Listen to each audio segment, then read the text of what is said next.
चौधरीजी काय म्हणाल, कशा प्रकारे पुढची वाटचाली असणार आहे, कुठल्या कुठल्या प्रभागाचे आता उमेदवार आपल्या जोडीला उपस्थित आहे? भारतीय जनता पार्टी, शिवसेना, अग्रिसेना, श्रमजीवीची या युतीच्या माध्यमातून, महायुतीच्या माध्यमातून या ठिकाणी शिवसेना पक्ष प्रभाग क्रमांक 3, प्रभाग क्रमांक 6 आणि प्रभाग क्रमांक 7 मधून एकंदरीत 6 ठिकाणी आम्ही लढत आहोत।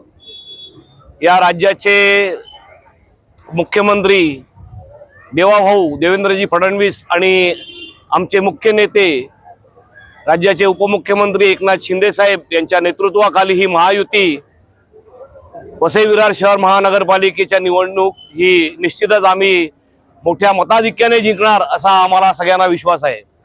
काय म्हणजे रणनीती घेऊन आपण प्रचारामध्ये उतरणार, काय विजन असणार आहे? ज्या प्रकारे 1 वर्षाचा जे महायुतीचा काल होता, लोकांवरती अनेक आरोप लावण्यात आले आपल्यावरती, कशा प्रकारे पुढे आपली निवडणुकीची भूमिका असणार आहे? बघा, निवडणुकीच्या राजकारणात आरोप प्रत्यारोप होत असतात।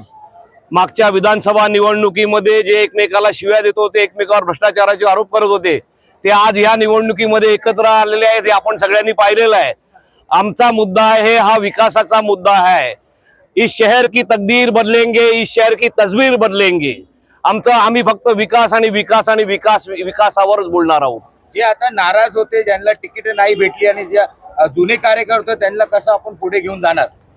ह्या ज्या निवडणुका आहेत, ह्या कार्यकर्त्यांच्या निवडणुका असतात, त्यामुळे प्रत्येक कार्यकर्त्याला वाटत असते की आपल्याला उमेदवारी मिळाली पाहिजे।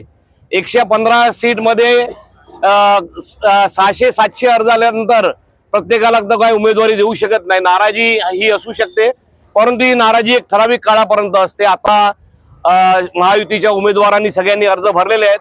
आज संध्याकाळपर्यंत ही सगळी नाराजी दूर होईल आणि या महायुतीचे कार्यकर्ते मोठ्या जोमाने या ठिकाणी प्रचाराच्या कामाला लागतील असा मला विश्वास आहे। 7 मध्ये अति कामं गरजेचं जे प्रलंबित आहे, जे अजूनपर्यंत झालेले नाहीये, कुठला पहिला प्राधान्य असणार आपला? बघा, आम्ही फक्त एक प्रभाग घेऊन चालणार नाही, तर आम्ही जसं म्हणतोय की या शहराचा पूर्ण चेहरा मोहरा बदलायचा आमचा निर्धार आहे। राज्याचे मुख्यमंत्री आणि उपमुख्यमंत्री या ठिकाणी येतीलच आणि ते देखील या जनतेला आश्वासन देतील, परंतु आपल्या सगळ्यांना कल्पना आहे की या शहरामध्ये सीलिंग होत आहे। आमचे नेते एकनाथ शिंदे साहेब या ठिकाणी आले होते आणि त्यांनी सांगितलं की या शहराला ज्या ज्या लागणारा पायाभूत सुविधा आहे त्या राज्य सरकारच्या माध्यमातून, केंद्र सरकारच्या माध्यमातून आमचं हे शासन देणार आहे।